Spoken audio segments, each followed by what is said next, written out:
The University of Montana is wrapping up its first full semester in a pandemic.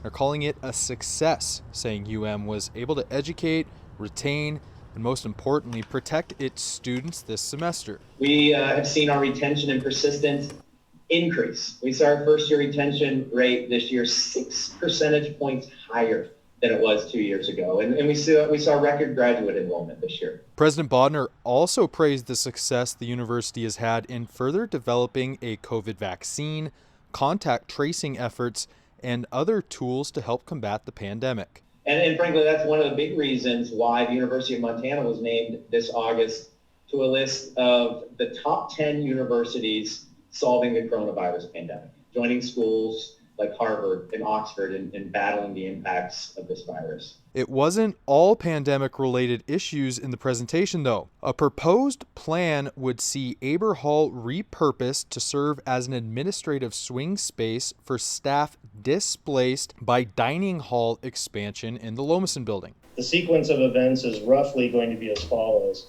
We'll be vacating the most eastern and northern portions of the Lomason building. More likely than not, they will be moved to the western part of the Lomason building.